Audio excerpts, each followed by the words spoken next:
Good evening. Good evening. How are you this evening, sir? Fantastic. How are you tonight? I am very, very good. I'm very excited about this show. As all of my Paranormal Brew listeners and watchers know, how much I adore that property and that location. Um, I can't even begin to tell you like how much, I absolutely love Pennhurst. You know, so it's an honor to have you on tonight. Well, it's been my great honor to join you guys tonight and talk a little bit about a place that you guys know I love, that I'm always excited to talk about. So Yeah. really jazzed. Yeah, yeah. All right, so let's start at the beginning. We'll just get in, let people who don't know you kind of get a little background, and then we'll just go into how you got into the paranormal and how you actually got into Pennhurst, and we'll go from there. Sure. Well, I mean, my name's Jim. I am Jim from Pennhurst. I am the current operations manager at Pennhurst. Um, I have I have well, we'll get into when I got started at Pennhurst because it's a weird, crazy, long story. But I have been kind of pseudo involved with the paranormal for a big chunk of my life. Not so much in an organized way like I am now. I feel like now I'm more of a kind of a facilitator of the Yeah, paranormal.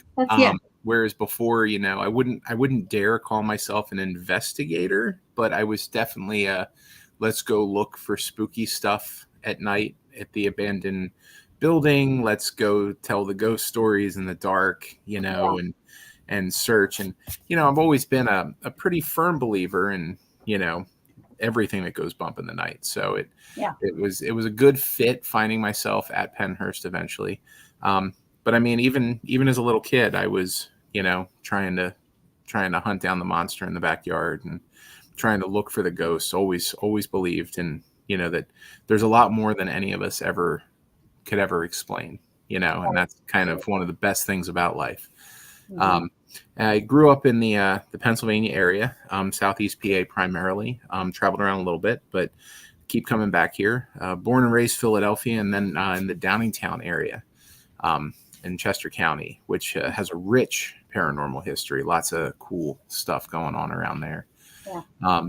Got to visit, go to Gettysburg and go to all the different local.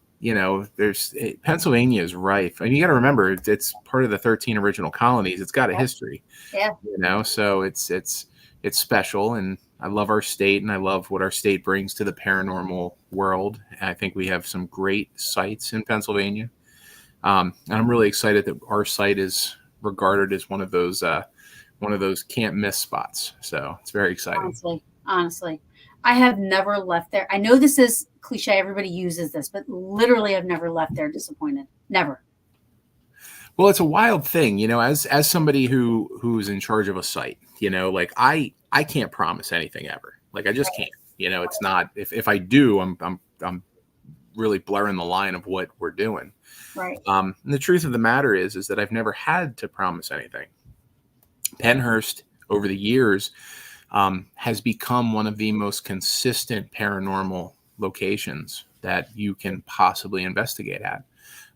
Recurrent haunting and recurrent paranormal findings that match up. For some investigative groups have visited us 20, 30, 40 times, and they're getting the same type of results repetitively. And I think repetition is really what gives it its most, endearing. Like, oh, you're going to get something, and pretty consistently. I'm probably jumping ahead, but at one of the Pennhurst Paracons, I want to say it was the first one we did, I think. Mhm. And I was taking groups down into, I mean, how many people were at that first Paracon, Well, roughly? it was only the very first Paracon. Are you Yeah. talking about the very first one, or the very first one under the current ownership? Because they were two completely different things. So this was with Bob and Gina, the first one they did. Gotcha. So Bob and Gina, I think Bob and Gina were part of the original crew, and that goes all the way back to like 2014 Paracon. Yeah, no, this was more recent. Oh, okay. So you're talking about like the 20. This would probably be the 2021? 20. No, No, it 20. was before COVID, It was before COVID. It'd be 2017. the latest one. Paracon. Yeah. Yeah. I believe it was 2017 Paracon, but yeah, we had hundreds of people come to that Paracon, and since then it's grown incredibly. But What I'm saying, like there was like, you wouldn't expect. I mean, when a place is busy like that during like an event like that, where you got constant people going in and out and going in and out and going in and out, right? I was taking groups of 25 to 30 people down at a time, constant all day, that were doing yeah, like the mini ghost hunts during the day yeah, into Rockwell. yeah. It's my favorite. Rockwell, I am in love with. It's I know. I literally would come to Pennhurst and spend my entire night in Rockwell Tunnel. Like that's how much I love that tunnel. Even though I know I've experienced stuff all over the place, yeah, but yeah. Rockwell is like the best for EVPs and disembodied voices. Like hands down, always am hearing stuff in there. And anyway, I took a couple groups down of people that were just enthusiasts that paid to be there, and people were walking out with shadow photos, like in the shape of a woman, and then there was another group earlier that we never knew about, but they were talking about they were hearing heels at the same end of the tunnel. You know what I mean? So everything was kind of like coming together, and you would never think that much stuff would happen when it was that many people involved. Because most of the time, events, you're really not, it's hard to investigate in a big event. Absolutely. Well, I mean, it takes events are a different kind of animal. Right. You have to put away some of your investigative tools, and you have to focus in on other investigative tools. I mean, let's be honest. Your EVPs, you might as well just put them in your pocket and wait till you come out for a more intimate visit. Yeah.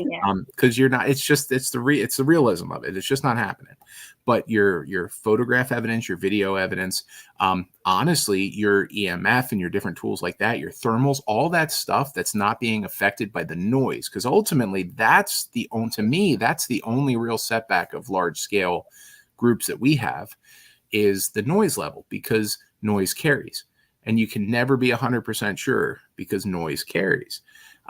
So I always tell people, I'm like, look, we've got a big group. We're doing Paracon. There's thousands of people here. If you're not taking photos constantly of everything, you are not investigating Pennhurst today. Like, that's your key. Yeah. That is your bread and butter. Photography, video. Go for it. Go to town. Everywhere you possibly can. Yeah. I've seen video. I still can't figure it out what the heck it is. Somebody had sent it to me, and it literally looks like like they were in one of the tunnels, and the tunnels, there's no leverages. There's nothing up. No ledges, no nothing. Yep. And it looked like a gargoyle. You could see, it looked like, that's what it looked like. The shadow looked like a gargoyle, like jumping down from something. But I'm like, there's nothing up there. What is it jumping down all clear. Yep. I mean, it's just, there's so many things that are so unexplainable, that happen. I mean, like I said, disembodied voices. I had a group down there for one of the private hunts at night. We were down there. There was probably this was during the Halloween season. I helped you guys out. You had you needed extra help with something or whatever. Yeah. Yeah. I had a group down in there, and it was probably 3:00 in the morning.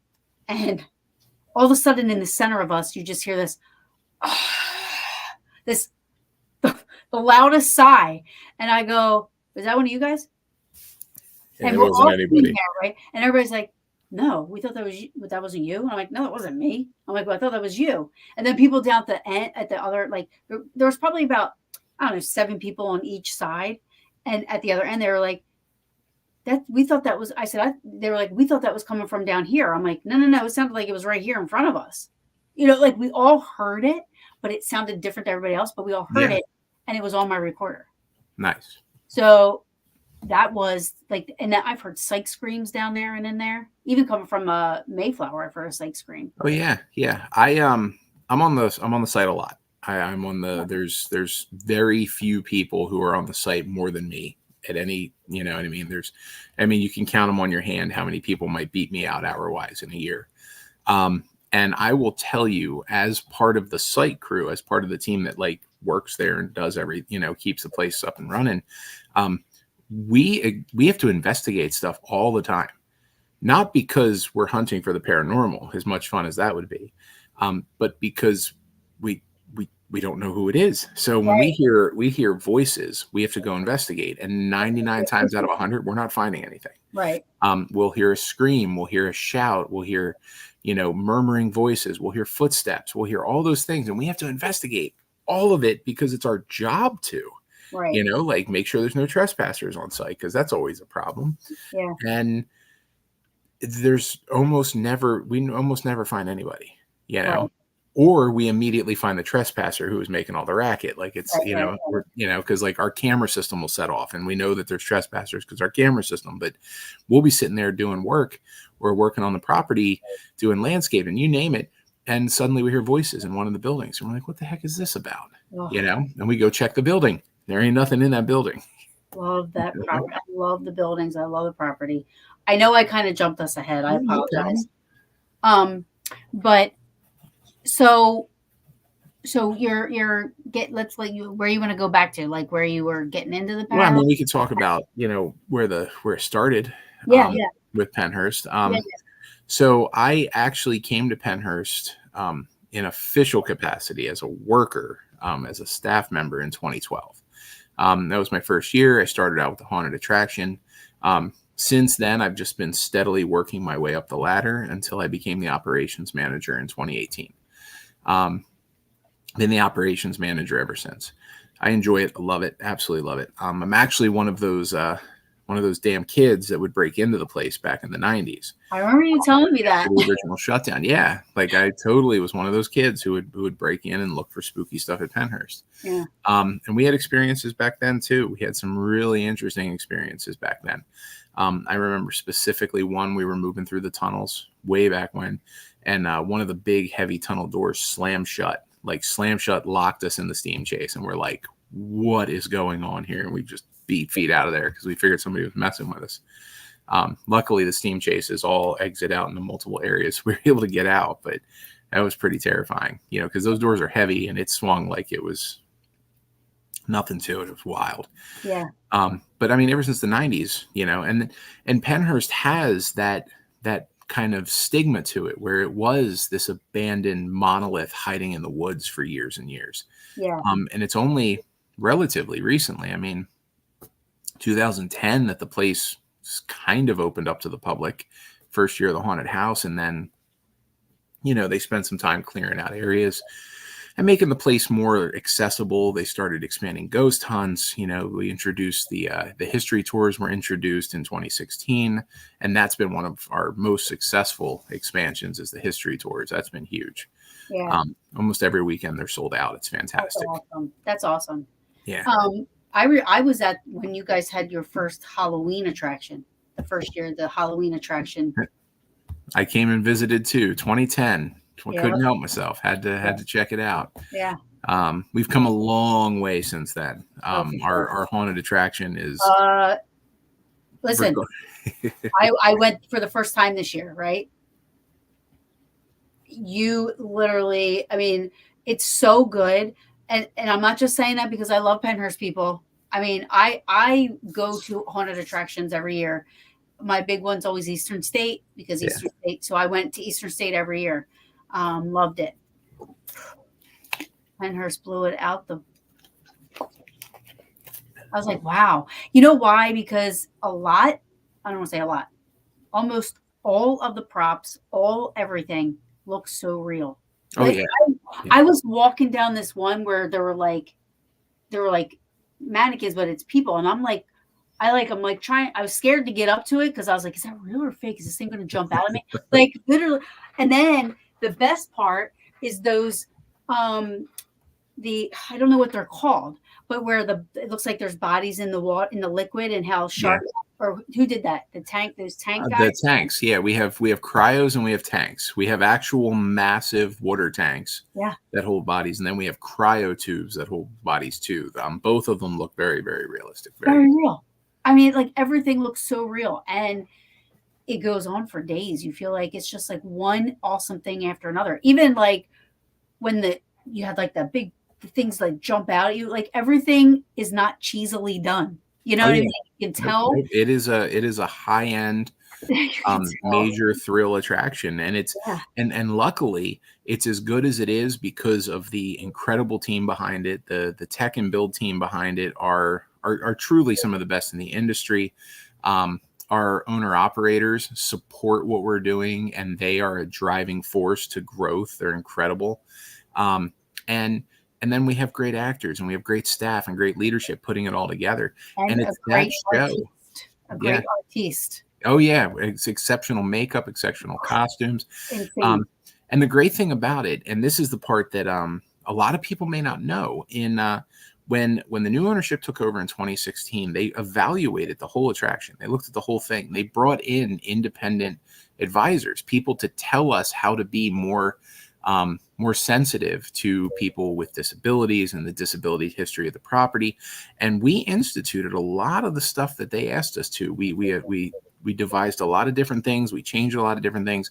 And it was in that allowed us to separate from the real history of the property into this very fake kind of comic book Arkham Asylum history of it. Just, where it's Halloween fun, which is now capable of funding the long-term survivability of our property, which is finally something that is, to me at least, it looks like we're finally on that track where we no longer have to worry about Pennhurst not existing anymore. Right. And that's one of the most exciting things in the world to me. Yeah, absolutely. Pennhurst literally is on the map. Again, I made us jump into something. We keep on trying to talk about history and everything. Just keep jumping around. Keep everybody on their toes. Welcome to my brain. Welcome to my brain, Jim. Yeah, everybody's on their toes. It's just one big spider diagram. Pop, pop, pop, pop. It's like fireworks. I love. Anyway, the haunted attraction. If you have not gone, I will vouch for that 1,000%. It's amazing. It's awesome. But if you are going to come on a Friday or a Sunday. Saturdays are a madhouse. So I assure you, it's worth coming on a Friday or a Sunday. It's still the same show, just less weight. Yeah, it's awesome. Everything, the way it's decorated, everything. But that place just can't look bad. Oh, yeah. I love it.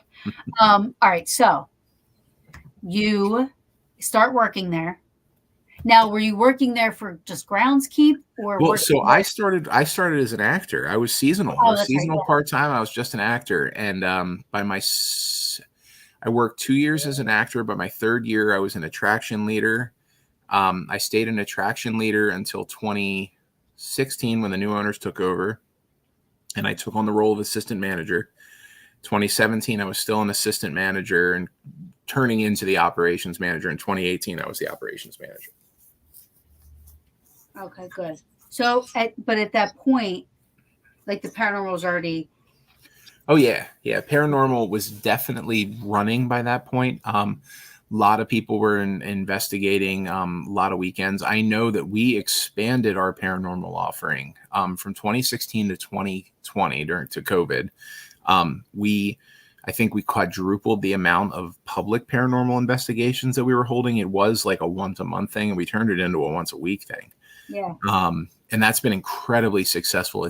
We have a great host of in-house paranormal investigators, very skilled, very knowledgeable of the property. And what they've been doing is they've been taking these crowds at these public investigations, people that, they have an interest in the paranormal, but they're not really, because once again, a public investigation isn't for a hardcore paranormal team. It's just not. Right. It's not the right environment. It's not what you're looking for. Right. But for those people who watch a couple episodes of Ghost Adventures and are like, that kind of looks neat. Yeah, I'm gonna check it out. It's a great introduction, and it's a great way to get new fans of the paranormal community and new members of the paranormal community involved. Yeah. Because it's a legitimate investigation. They get to come in, they get to use real equipment, they get to investigate at one of the most haunted places in the most haunted locations at that most haunted place. And it's a fun, lighthearted, great. It's truly, it's a wonderful environment, incredible environment to be introduced to the paranormal. So we're very excited that it's been as successful as it has been. Yeah. So when, were you, did you want to head that, or were you always a part of the paranormal? So when the new owners took over, I was kind of slowly got to be part of everything. But yeah, I did start out with paranormal. I would help supervise the public paranormals. I mainly focused on covering the private paranormal investigations. That's something that I did just because I'll let the big secret out. Private paranormal investigations, the team does all the work, and I just have to make sure nobody attacks them in the middle of the night. So it's kind of a nice environment for me, Yeah. I answer some questions. I do a tour. I lock up the buildings when they're done. It's a nice gig. I enjoy the private paranormal. Yeah. The public paranormal can be a big ordeal. We get sometimes up to 100 people coming out for an evening investigation, and we have an incredible system for it. Autumn, who is our paranormal coordinator, off-season tours coordinator, she handles our history. She handles, honestly, anything you put in front of her, she can handle. She's amazing. Yeah. She has developed what I think is probably one of the best public ticketed paranormal programs in the world. I really do think it's incredibly fulfilling. It's fun. The people leave knowing that they had a great time. It's a cool system. Right. Yeah. Oh, it did, hands down. Yeah. I mean, I've the private investigations, I've helped out with a couple, you know what I mean? And yeah, it's totally, nobody ever complains. You know what I mean? Yeah. Nobody ever, everybody has a great time. Then again, the property itself, you step on the property and you're just automatically like, it's like you're in candy. It's like a paranormal Candyland. You're just like, yeah. Yes. Coincidentally, we have a Candyland. Right. One of the most fun things I have is I'll normally take my group out front of admin, and we'll get on the steps. Everybody likes getting pictures of admin and stuff, and I'll tell them just take a moment and let's just be quiet for a second. And then I remind them that we are in one of the most populated areas in the United States. And when I asked you to be quiet, all you could hear was nothing. Like even today, knowing the history of the building, that it was isolated, that it was purposely kept off the grid, off the radar, off the beaten trail. It still is. It still is relatively isolated compared to, other areas around us. You can look up, you still see the stars. Yeah. It's quiet. Yeah. So that, I think that lends a lot to it. It's kind of, it's still its own world. Yeah, it totally is. Let's talk about that for a little bit. Like so there's a lot of always like this. I always hear this, like sometimes back talk, taboo talk about what to call Pennhurst, because people get upset when you call it the Pennhurst Asylum. People get upset if you don't say state school. You know what I mean? Like in my heart of hearts, after all these years, I believe the people that are going to get upset are going to get upset no matter what I call it. So I know. Where's the difference? Yeah. Where are they coming up with the difference? So the Pennhurst Asylum is a completely fictional business haunted house. That's Pennhurst Asylum. It's just it's marketing. It's a trademark. It's an emblem to sell tickets during Halloween. The Pennhurst State School for the Feeble-Minded and Epileptic is the facility and institution that opened up in 1908. That's its real name. Now, from there, it became the Pennhurst School. It became the Pennhurst State School. It became the Pennhurst Center. It had a variety of different names. But all of those names aside, its primary function was to institutionalize and warehouse children, preteens, teens, young adults with special needs. That was its function. It's where society from 1908 until the mid-1980s said, well, we're just going to put you guys here. Yeah. And unfortunately, it's something that, our society has done multiple times to multiple different types of people. We do have mental institutions and asylums that had the same purpose. Their job was to warehouse people with mental health issues or mental health crises. Prisons are used to institutionalize and warehouse criminals. Right. Your geriatric facilities are used to warehouse elderly. Like no matter what, ultimately at the end of the day, it's to hold a group of people in a place because we as a society aren't really sure of what else to do with them. Right. Luckily, over time, things have changed, not as much as they should. But at the time, it like the title. That was a very good, depiction of it. You know what I mean? The way you describe it. I like that. Thank you. And when we look at the title, the School of Feeble-Minded and Epileptic, but we look at it through the lens of 1908. 1908, feeble-minded could have been deaf. Anything. It could have been mute. It could have been someone with a stutter. It could be someone with, you name it. It could be someone who was on the spectrum. They didn't even know what the spectrum was back then. It could be someone with Down syndrome, cerebral palsy, physical disabilities. Yeah. And then the interesting thing is the epileptic. So even when I started out, I just figured epileptic meant seizure disorders. Sure, Pennhurst was a seizure disorder place, except that the definition of epileptic back then was different. Epileptic was basically not having control over one's motions, spastic motions, uncontrolled motions. That opens up a whole world of people. Now we're starting to get into kids with nervous tics from ADHD, you know what I mean? And those type of things. Or even epileptics, like actual epileptics. Right. So yeah.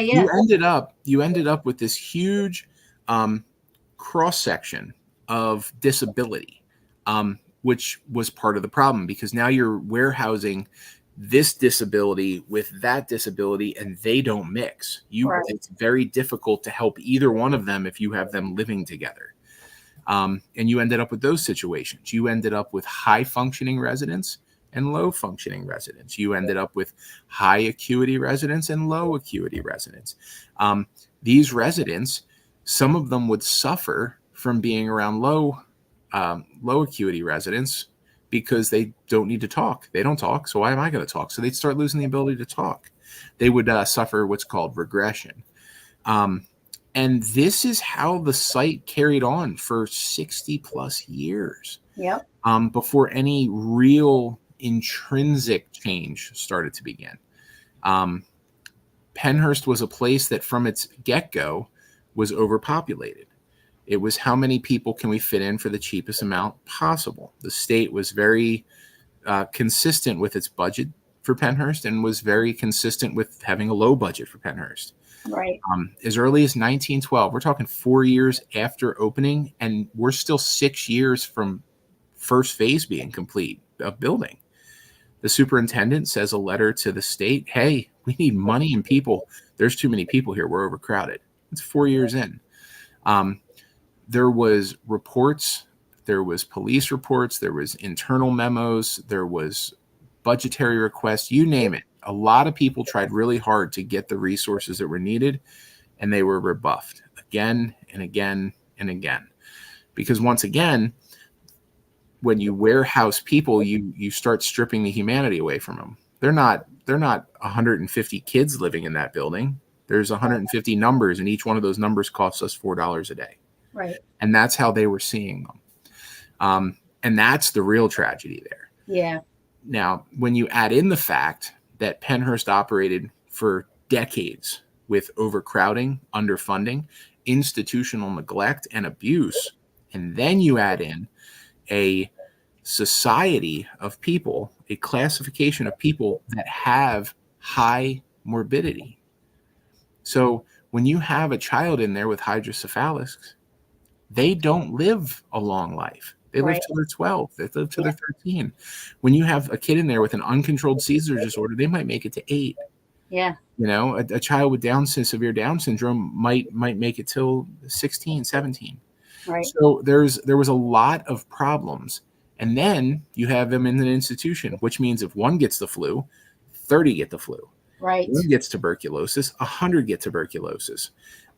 You add all that together and you end up with a site that had a lot of death.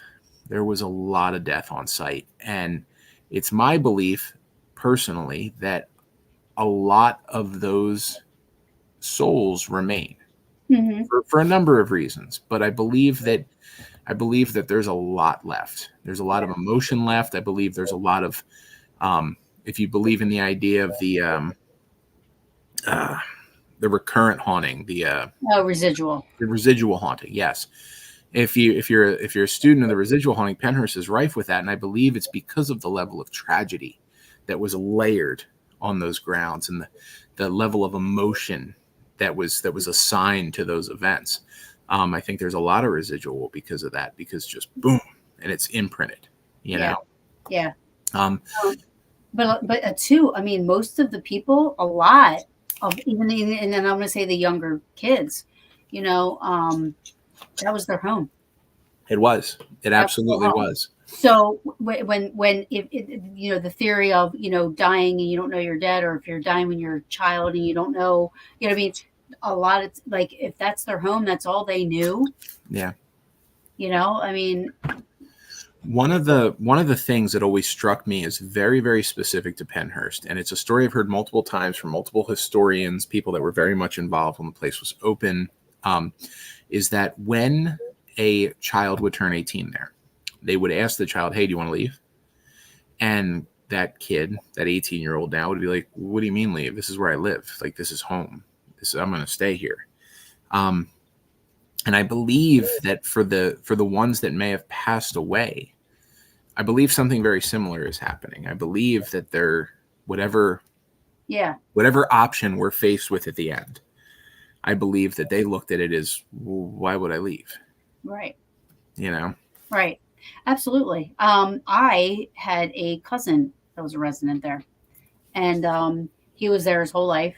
And he was actually, when did Pennhurst close? Like 1986.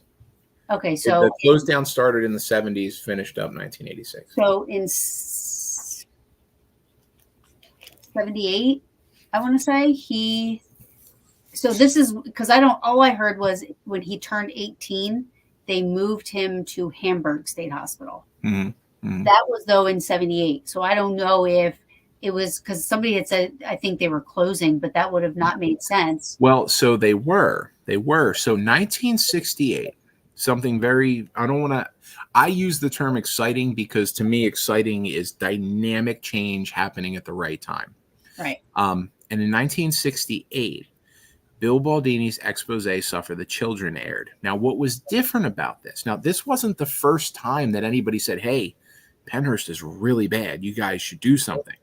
That's been happening for decades. There are hundreds of newspaper articles, hundreds of police reports about the conditions at Pennhurst, complaint upon complaint upon complaint.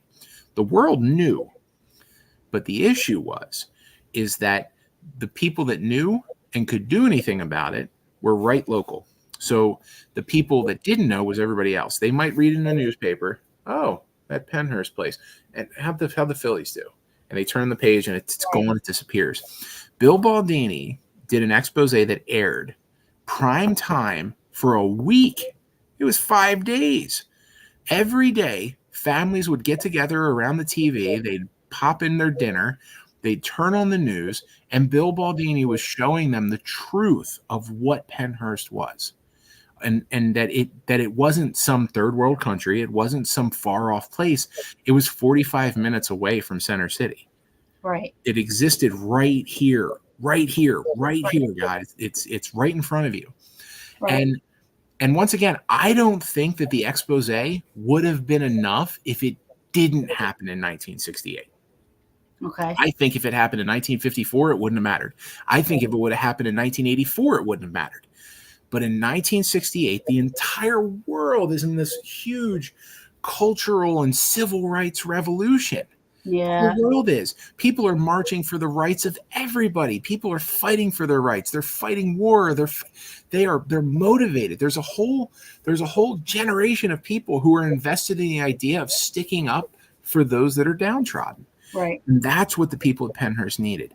They needed people to stand for them because they couldn't stand for themselves. They needed people to advocate for them to help bridge the gap. And from that, the ABA, the American with Disability Act, the decisions came out of it. Multiple Supreme Court victories came out of it. Pennhurst being exposed the way it was when it was allowed a cultural shift in regards to how society looked at people with disabilities. And instead of just looking at them as some back closet, don't pay attention, ignore them, it turned into they're people, guys. We need to do better. They're just people. They're just like us. We need to do better for them. Right. And I think that immediately shifted everything. And then as early as the 1970s, they were starting to shut down Pennhurst because society wouldn't have it anymore. It was a pretty quick turnaround. It started I feel like it took there was two things that happened, right? Wasn't there? Oh yeah. Thing, and then it was like a couple years later. There was the big thing. The big thing was the Haldeman decision in the Supreme Court. That was absolutely monumental to closing down not just Pennhurst, but institutions like Pennhurst all over the country. Right. And I mean that. Like if you go back now, granted, there's some societal impacts to the close down. If you look at the 1980s, the close down of all these institutions directly corresponds with this massive increase in homelessness across the United States. It's literally, here's the institutions, they're going down, homelessness going up. It just went, poof, so it was a whole new crisis. Because once again, it was, for a lot of them, it was a knee-jerk reaction. Oh, just close down. We don't want to do this anymore. But those decisions, the Supreme Court decisions, they changed so much in the world, especially in the United States, and especially for our citizens who are differently abled or may be identified as disabled. They were given opportunities and chances that they were never given before. Now, granted, we're still got mountains of work to do, but a lot of it all started right there, 1968. Bill Baldini, like my man, he changed a whole. Yeah, because I mean, from 68 to 86, that's a large gap. You know what I mean? So like, I mean, I get that like stuff like court stuff can take a year or two and this and that, but like, when we're talking about hundreds and hundreds and hundreds of thousands of institutionalized residents who are basically wards of the state, right? These things don't happen overnight. Let's think about the senator who holds it up because he knows his constituents don't want him to close the facility because the facility employs 75% of his people that vote. Right. So there's a lot of back and forth type stuff. But once it got up to that Supreme Court, man, that was what it. Of course, they have the right to education. Of course, they have the right to not be institutionalized. Of course, they're human beings with inalienable rights. Like those things are what was affirmed. Yeah. And then from that, you saw all these facilities start shutting down. And when I say that Pennhurst shut down in 1986, it wasn't like turn off the key, kick 1,000 people out at the same time. It was a shutdown process. As early as the 1970s, they were moving people and they were shifting people and they were finding alternatives for people. Okay, so that's probably then why my cousin. Yeah, it was a phased closing with a very definitive. Okay, we're done. Dr. Jim Conroy, he's a scholar, an advocate. He was involved with the shutdown and then the post study of what happened to the residents afterwards at Pennhurst. Wonderful man. If you ever have a chance to hear him speak, he should be at Paracon most likely. So he sets up a really great table. He was actually oversaw the last two male residents. He oversaw them leaving the Pennhurst lower campus in 1986, the last 2 residents that day. He was there. He oversaw it. Do you want to know where they moved to? Where? They moved into the commandant's house on the upper hill of the lower campus, living completely on their own. They had their own apartments. They had their own. It was basically their own thing. Oh, But wow. they were off the lower campus. They were out of the dorms. So yeah, they didn't move far, but they did move over. It was either the commandant's. It's 9:30 at night. I'm kind of tired, but it was either the commandant's house or the head physician's residence. Yeah. He moved them into one of them. But he was part of that. That's, to me, like, really cool. That's history. That's really cool. Yeah. I have I've been working in Birdsboro, PA a lot with some places there. And one of them is Birdsboro Community Center. And there's somebody that works in the office, like one of the I don't know her title. But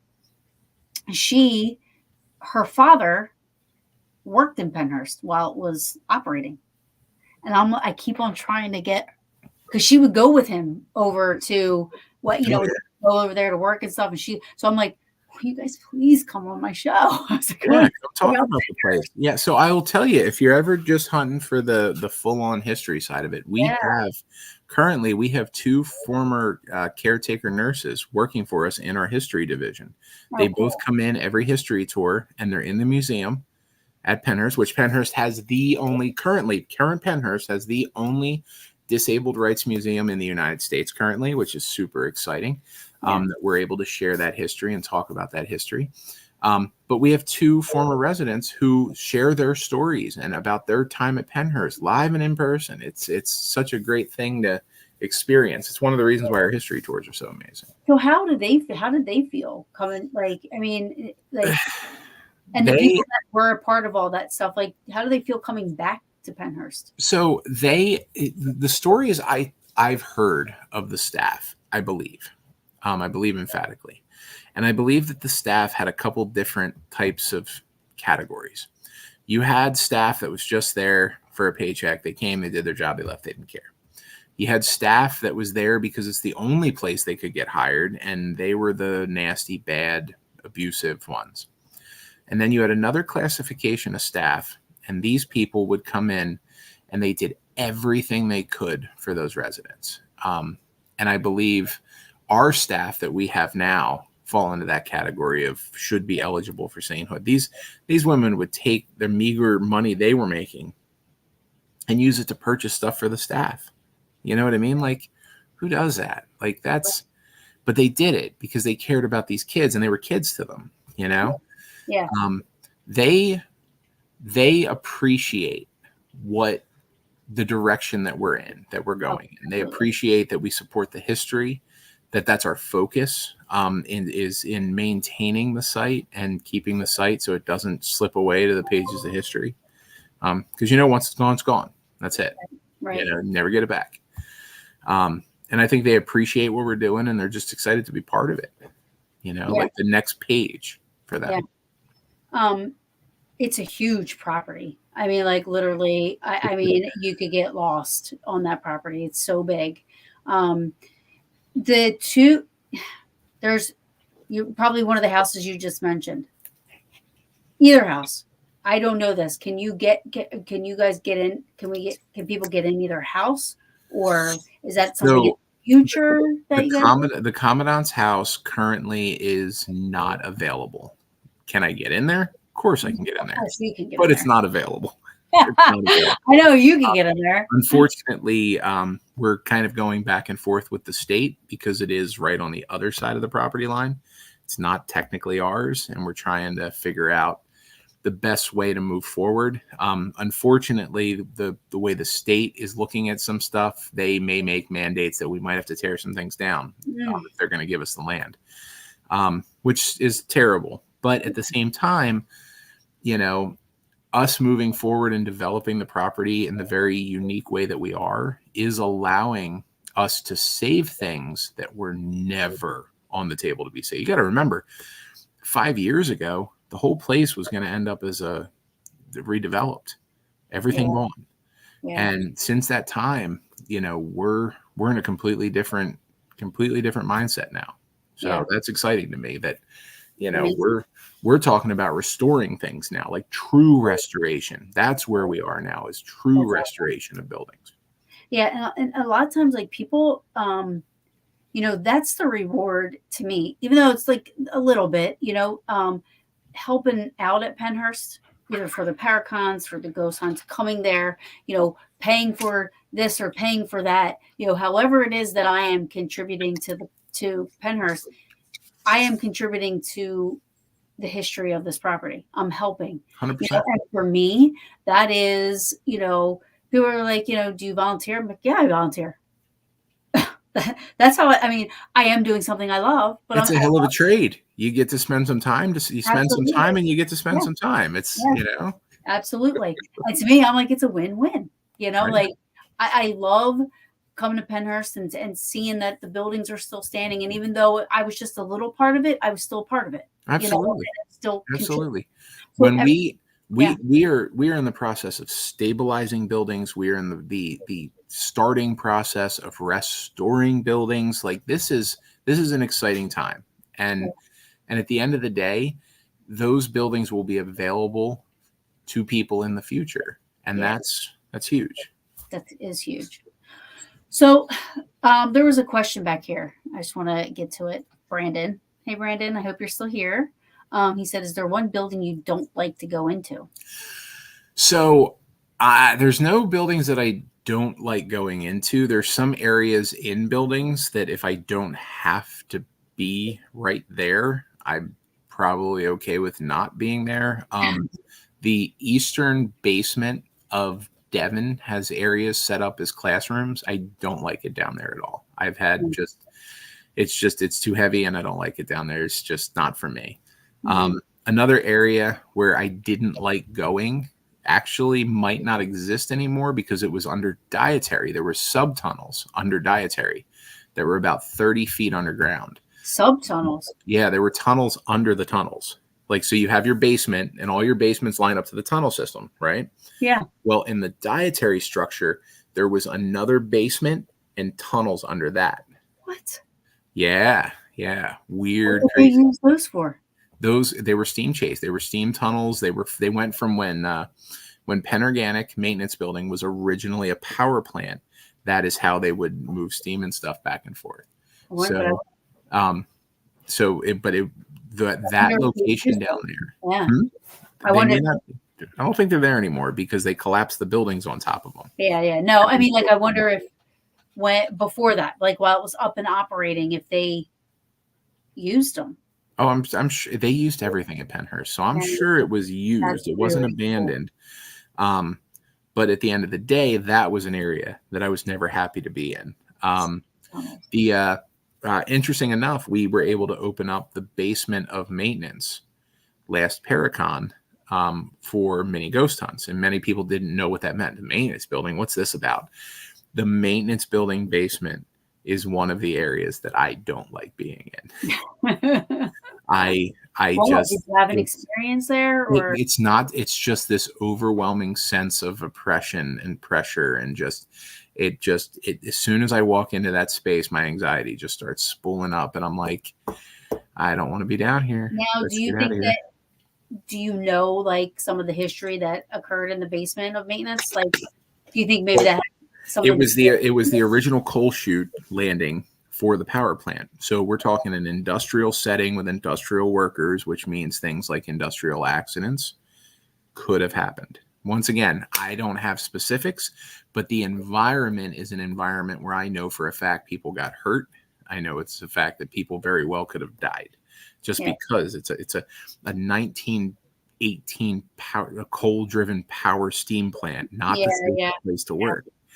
yeah. You know? Well, not only that, but I don't think, in theory, the spirits just aren't, stuck wherever it was that Yeah. where they died. You know what I Yeah, it's mean? not just sometimes not just drop down. Sometimes and then other times just high energy events, high emotion events, layer that event on top of a place. Yeah. Um, So, but yeah, it was cool because we opened it up for investigation, and we've had some other people investigate the building, and people have had enough results that we were comfortable saying, yeah, let's do some ghost hunts down there. And it seemed like the people that took up the chance to do it seemed to have a pretty good time. Yeah, yeah. See, and I was working it during the Pennhurst during the Pennhurst Paracon, and so I didn't get to go around too many places. But I wasn't mad because I was in Rockwell. Like I was like, put me in Rockwell, put me in Rockwell. um, Another little thing that I don't think a lot of people know. Pennhurst has like a bat like sanctuary type Our thing. bat sanctuary. So back in, I think it was 2018, 2019, we started working with a bat rescue. Now, COVID kind of put a squash on the rescue, but the bats are still there. We also have a starling colony, which is kind of cool. Oh, cool. But the bats, they would rehabilitate bats and then release them at Pennhurst, which is just fantastic. It's a great environment for them. You know, it's safe. It's a good environment. The trees are solid. And so we have a bat refuge. We also have a huge starling colony. And at sundown, spring, summer, early fall, the starlings will come out of the chimney, the boiler chimney from Limerick, and they will start spinning in circles. And people thought they were bats, and we're talking 1,000 birds. Oh, that's awesome. And people thought they were bats, and we're like, no, they're birds, but they look cool. Yeah. And then we also have, I think we have 3 herds of deer on property, 3 different herds of deer on property. Awesome. And then a whole lot of groundhogs, whole lot of raccoons. I love it. Cats, and at one point you guys had goats. We did have the goats. The goats were one of the just silliest things that have ever happened. Our former caretaker, site guy, thought that he could save some time and effort weed whacking by bringing goats in. The problem was he and us had no idea how to care for goats. We didn't know how to keep them happy. I mean, it was so eventually one went to a rescue and the other one escaped, and it actually joined up with one of the herds of deer for almost 2 years until one of the rescues came out and got it. But it was living with a herd of deer. The black and white one? It was the other one. The black and white one went to a rescue. It was the other one, the white and tan one, the bigger one. But it also went to a rescue. It was picked up by a rescue, but it was living with a herd of deer. That is so funny. That's pretty cool. I remember during the Paracon, I was like giving it water, like food. I was like, "Has it got water? Don't goats see a lot of water?" I was like freaking out. Yep. Everybody wanted to take care of the goats. None of us really knew what we were doing. Yeah. I know. I was leaving chicken fingers out for it. Oh my! I don't even think they eat meat. I think they're vegetarians. Good God. Well, we know why they went feral. But it was great. I know. I love it. So what is I wish I didn't even think about this. I will put the pictures up I have the pictures from the groups that I took down during one of the Paracons. We have one shadow figure that looks like the outline of a woman. And then also like a light / misty form of what would look like a kid leaning forward on the wall. And there's a couple of things that have come my way I can put up on Paranormal Brew's Facebook on the page, but what has been one of the craziest things that you've experienced? First of all, are you a skeptic or are you? So at Pennhurst, I am not a skeptic. Right. I am a skeptic in almost any other place I go to because it's just how I'm wired, because I've been to Pennhurst. You know what I mean? Right. So, but at Pennhurst, I'm not a skeptic. I do believe that Pennhurst is haunted and is very is haunted by a variety of different types of things. And every time I hear a story, I listen to it and then I think about the 1,000 other stories that other people told me, and I jive it up into one of those categories. And sure enough, people will be like, "Oh yeah, this happened. We were on the 2nd floor and we didn't really get a lot of stuff, but then we looked over and there was an apparition." Right. Cool. Was it a girl? Was it a nurse? Yeah, it was totally a nurse. And I'm like, cool, because like 50 other people have reported the female nurse apparition on the second floor. Like, that's the second floor of Mayflower's gimmick. They talk to us about the little girl upstairs. You know what I mean? Emily. I've heard so many groups come down and be like, hey, we got an EVP. When we asked them what their name was, they said Emily. Does that mean anything? And I'm like, yeah, only that 500 other groups have gotten Emily to talk on their, you know what I mean? So it's so consistent. For me, I have a lot of very, very, very boring stories. But when you add 1,000 boring stories together, it's like, oh, one of the things that happens to me consistently that I'm very endearing to is I like to call them my janitor keys. I have a huge key ring. It clips right on my belt. And I walk around with them. You can hear me walking because you'll hear my keys jingle and you hear me whistle. I whistle constantly on property. It's just like a thing I do. I do it subconsciously. So I'll stand somewhere and I'll be talking to somebody and suddenly you hear just this tiny little jingle and I'll feel this faintest little tug on my keys. And that happens often enough that I don't respond to it anymore because it's just somebody pulling on my keys. While I was in Michigan working at a different site for a year or two, I got reports from the investigators on site at Pennhurst. And they told me that the investigators are getting EVPs and are reporting hearing whistling around the property. Right. I'm like, guys, it's me. I'm 8 hours away. It's not me. Oh, it wasn't you. It's not me. And that was the thing. They were like, dude, we think the place misses you. There was a couple different times where like my name would get mentioned during EVP sessions or Estes sessions, and my name would be brought up because I wasn't on property. Yeah. That I thought those were kind of cool. But my favorite one ever is one that was very, very personal. It was very drawn out. I mean, we're talking like, it was like a 6-minute event. Wow. So I was working in the admin building and I was tearing down a wall. And the position I was in the admin building, I'm working, looking at the wall, and behind me and off to the side is the stairway that goes down into the admin basement and into the tunnel system. Okay. We call it no man's land because it's just one big room that leads into the basement of admin, outside, or into the tunnel. It's kind of a middle ground. Right. But I'm above that. I'm working on a wall. I'm standing 4 rungs up on a ladder. I look over at the doorway, and sitting in the doorway on the top of the stairs, looking around the doorway, is what I'm estimating to be a 6 or 7-year-old boy. He's got the shaved head. He's got the emaciated frame. He's wearing his white shirt. And I knew it wasn't some kid who actually wandered in because I could see through him. And I look over and I did what I almost always do when I'm working. I just kept working. I just kept doing what I was doing. It's what I always do. I don't, so I looked over, I acknowledged, and I went back, and I'm working with I'm pulling electrical wires down. And I look, I'm like, still there? Because I'm thinking I'm going to look back, the kid's gone. Right. No question. I have no expectation this kid's going to still be there. I look back, and he's further in the doorway. I can see more of him. Now I can see his entire upper body, his entire left arm. I can see his right arm holding the door channel, and I can still see through this kid. And I'm like, huh. And I'm looking, and I'm like, well, let's just let him be. I'm not gonna scared. You weren't startled. No, not at all. I'm like, let's just let this be. Okay. So I go back to working, and I look and I go and I look and I go, and I swear it was a solid 3 or 4 minutes, and he would be in slightly different positions, never getting closer, always in that stairwell. And I'm sitting there and I'm like, this is like one of the most wild things. And it got to the point where I'm no longer even really working. I'm just fiddling so I can look back and see, you know what I mean? Yeah.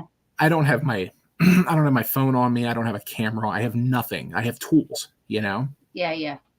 So I finally look back and he's gone. And I'm like, I get down off the ladder and I'm like, all right, what the hell was that? So I know he couldn't have gone further in the room. There's no way to do that. He had to have gone back downstairs. So if it was anything other than some non-corporeal spirit, it's downstairs. So I go downstairs and I find the tunnel door completely barricaded. No one went through there. I find the basement completely shut down and completely empty. And those doors are locked. No one got in or out of there. And the door outside is locked. I'm like, whatever came back down in here had nowhere to go. Right. And I'm just like, huh. I go back upstairs. And that was my, that is my favorite one, because it was just, there was no, oh, I'm going to catch you. No, it was just, I just had this wonderful experience with a little kid who got to watch the handyman work on stuff for a little bit. Yeah. And I'm sure that was enjoyable to the little kid. You know? So that's an awesome story. Favorites. Rossi, one of my peaches, was to know, can me and her come and hang out with you one night? We're always looking for help. So. She was one of the ones that helped out with some of the hunts during Halloween season a couple years back. Well, I know our volunteer friends from Halloween and our volunteer friends from Paracon. Myself, Autumn. We work with Bob and Gina all year. So I know. I tell Bob all the time. I'm like, if they're ever looking, so. I know we're having a great launch for spring, so there should be some pretty cool opportunities. So hit me up. Yeah, absolutely. Speaking of, what do you have coming up? I know you guys have a lot of events coming up. So there's a lady, Katie Conant. She said, I wish I could post a pic here so I could show everyone the full body apparition we caught. Private message me. I guess you could always send it to Jim. Yeah. Oh, yes, sir. Or send it direct. If anybody out there is visiting our site and catches stuff and they want to share it with us, send it over to our official Facebook page. Our investigators will get it posted in their investigator chat so they can figure out, like, oh, that was my group, or oh, this was these people, but we love seeing evidence. We love knowing that people are catching evidence. Yeah. It's awesome. All right. So events. Okay. So I can't blow the lid off of one event. I will tell you to watch our public Facebook page January 1st. January 1st, January 2nd. Watch our public Facebook page, Pennhurst Asylum Facebook page. There is going to be we're doing something we've never done before. And it's going to be exciting, and it's going to be one of the best around. So it's worth checking out. But what I can talk about is Paracon. Paracon 2024 is shaping up to be a spectacular weekend at Pennhurst. Last year was a great time. I think people had a really good time. We had some logistical problems with of course, we try to open up Saturday morning and our entire ticketing software goes down. So that wasn't very fun. And a lot of people had some issues with that. And, there's some logistical areas with some lines and stuff. But the great thing about last year's logistics is that we fixed them for this year. Every single problem we had last year is corrected for this year. We expect that we're going to have a ton of incredible guests. We're going to have ample time for our friends to come and meet all these celebrity guests, have a chance to get an autograph or ask a question. We're going to have panels. We're going to have, we're going to have entertainment, food. You get to tour the grounds. There's open areas. There's add-ons. You name it. And then if you're really one of those cats that wants the best experience possible, our VIP and our ultra VIP offerings are second to none. Like, our VIP offerings this year are going to involve extra hours, early entry, really cool badges, a lot of fun extras that you wouldn't really get otherwise. We're going to have a really great VIP kind of concierge area where you get to kind of chill in your own VIP lounge, which is exciting. And then, that's cool. Yeah, and then our ultra VIP stuff, where you can, if you buy the ticket, you get to hang out at night with investigators, these professional investigators, these celebrities. You get to have a meal or do a reception with them, or even do some ghost hunting. So a lot of different offerings. It's not like an all for one offering. Last year, we did the reception and the ghost hunt. It was all one ticket. We actually broke those apart. So now you can do one or the other, or you can do both. You can decide what's best for you. Because some people really wanted to ask questions and eat hors d'oeuvres and rub shoulders, and other people just wanted to go sit in a dark basement. Yeah. So we're kind of trying to make sure that everybody's getting what they want this year. So yeah, it was awesome. Unfortunately, this will be my first one that I am missing. What? I know. Well, you should have told us. We would have replanned it. We would have rescheduled it. I when I saw the announcement, I'm like, no. But I will have you know that this is how much I love it. Is that I'm literally so upset that I am going on a 10-day Mediterranean cruise and I'm missing Pennhurst Paracon. I'll be honest. I'm going to be perfectly honest with you. I wouldn't be upset that long. I know everybody say like, really? And I'm like, 10-day you Mediterranean. don't understand. I love it. I am going to be, believe me, I am very grateful that I'm going on this cruise, but Yeah. I wish it just could be separated. Yeah. Just move it over. Just move it over a little bit. Yeah. Yeah. I get it. Paracon's going to be fantastic. We're also, this isn't the big special announcement that I talked about. That is only going to be announced on the 1st or 2nd. But another thing we're hoping to do is we're going to be offering these more exclusive nights where it's kind of like a public investigation, but it's more of a hybrid where we bring in a paranormal celebrity that you get to investigate with. And then we have a reception with them and an investigation. You come out, you have a wonderful dinner, you get to do a little Q&A, and then you go investigate. Yeah. And it's all very, small crowd, and you guys know how big, Pennhurst is. A small crowd is, Right. It's very small. It's very small. Like, it's, I say people, there's 100 people. And they're like, wow, that's a lot. And I'm like, not once you're on site, it's not. Not I'm for like, Pennhurst. I'm like 100. I've done events with 300 people that it felt like there were 60 people there. I'm like, it's big, it's spread out, and we're organized. That's the key, Yeah. So. Yeah. I will say this. I don't. How many owners are there of Pennhurst? Is there 3? There's 3 owners in the owners group. Okay. So the only one that I have, had the pleasure of talking to, working and seeing work is oh my God, Matt. Yeah. And Matt is absolutely the customer service. Yep. Like I'm big on customer service, huge on it. And he is present. He is, even with the haunted attraction. Oh yeah. He's riding around. It started to rain. He's riding around handing out ponchos to everybody. Yep. I'm like, this guy is amazing. Matt, our current owners team have moved mountains to ensure the future of our site. But the truth of the matter is that like, I love working with Matt. I absolutely love working with Matt. It is always a pleasure to do stuff because he will come up with these events and it's going to happen. Like, he doesn't do can't, which can be frustrating sometimes, but other times it's refreshing to have somebody who's just like, no, we're going to be successful.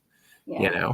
And then, the things with the different receptions, like, who would have thought that something like that would work as well as it does?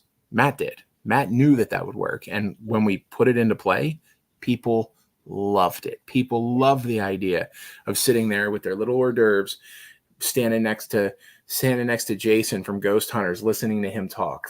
It's amazing how much people love that. Yeah. For sure.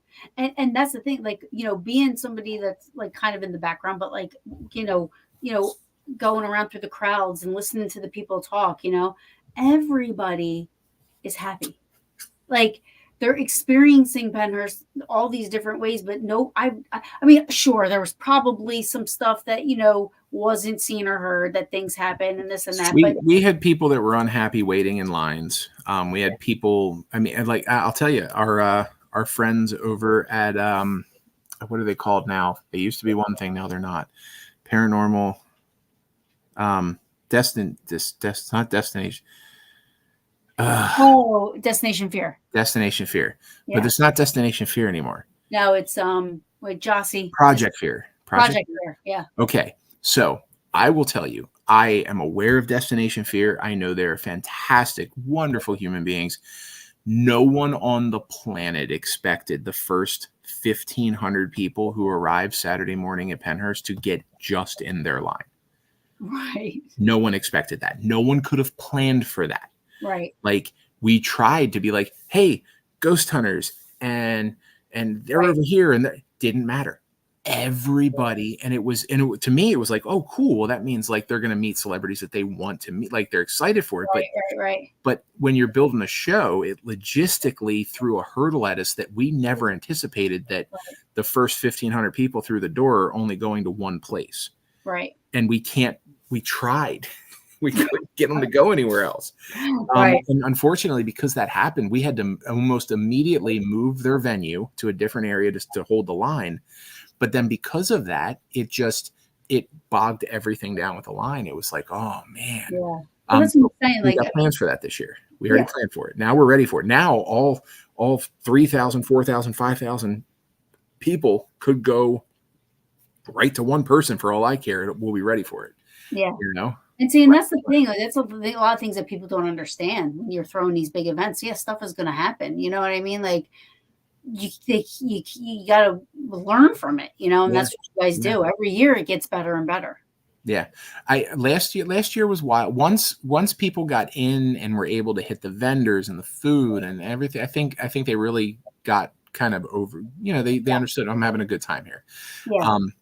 Unfortunately, I mean, you get those weird little logistical hiccups, and it's like, oh, like we had, like with our ticketing went down. Our ticketing went down at 10 o'clock. And we were working off of printed lists of people's names to check people in to try to get them. Of course, we're going to back up. Yeah. But we had a plan. And this year we have, you know, multiple backups now. We're ready. The printed list was the backup last year, but it wasn't good enough to keep people happy. So we live, we learn. I think that's one of the best things about Pennhurst is we never take an opportunity to learn for granted, ever. We always improve. We are never shooting to clear the bar. We want to completely shatter expectations every time. So every time it's better. It shows. It totally shows. I mean, and like I said, and Matt's like customer service, his professionalism, he is present. He's there. You see him.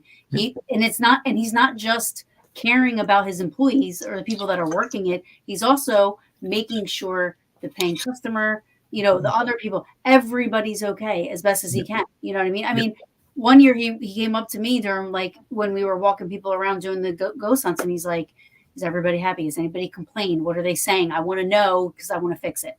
You know, he's like, tell me what people are saying honestly, because I want to be able to fix it. And the sooner I know, the more of the chance I have making it better for him today. Yep. 100%. You know, like right now, you know, and for me, that was like, I was like, wow. You know, it's not just about the dollar. It's like he's definitely cares about what he's doing, and that in itself shows when somebody has that and when somebody doesn't have that. You know. Oh yeah. Well, and it matters. It's an investment into what we're doing, and it's that investment that makes the difference. It's why a paranormal convention at Pennhurst is such a can't miss event. You know what I mean? We're not in some, you know, hotel lobby. You know what I mean? We're not, you know what I mean? Like it's a different environment, and we don't just lay on that environment as our shield. Like we are building. I mean, even this year, last year's setup worked pretty well. We're completely revamping it. We're going to be using what we now call our fairgrounds, which were open for the 2023 Halloween season. We built this huge area with the reclaimed square footage we got after Vincennes and Union were taken down last year. We were able to reclaim all that area, and we've now turned that into usable space for large scale events like this. That's awesome. So it's pretty neat. So really quick before, did you go do all your events, or did we stop? Oh yeah. Okay. I'm happy with that. Okay, good. So do people, can anybody spend the night there yet or no? So I know you go to like 6 or 7 in the morning or something. Oh, so after years and years and years of investigations, we found that we tried to do public investigations. We used to do them like 5, 6 in the morning. And what we realized is that only 3 or 4 investigators would be left. Mm-hmm. Yeah. So we started pushing them back, and we finally found this kind of sweet spot where it's like between like 2 and 3 is about how long most investigators will handle. Even a lot of our private groups don't have the don't have the push to get go. through to do those 12-hour investigations. They're pretty, a private group can request, if you're doing a private rental, you can request more hours. You also could tier your arrival. So instead of arriving at 7, you could arrive at 10 and then stay till 6. You know what I mean? So you can tier your arrival. That's all pending availability of investigators. You got to remember the investigator or the site rep has to be there too. Right. To kind of open and close the place for you. So they gotta be around. Yeah. And we have to have them. But we do these paranormal lockdowns, which are a lot of fun. We focus on a lot of different kind of things with those different types of investigative like sessions in different areas, and they run a little longer. They typically will go to 3 at a minimum, so they're kind of cool. But yeah, I mean we're the whole night. One day maybe you could do like for anybody that buys like the ultra VIP. Or maybe somebody that buys like a regular ticket or something like that. I don't know. I don't know the logistics behind all that stuff. So I could probably just be talking. One thing that I've been thinking about is a paranormal camp out where you bring your camping gear.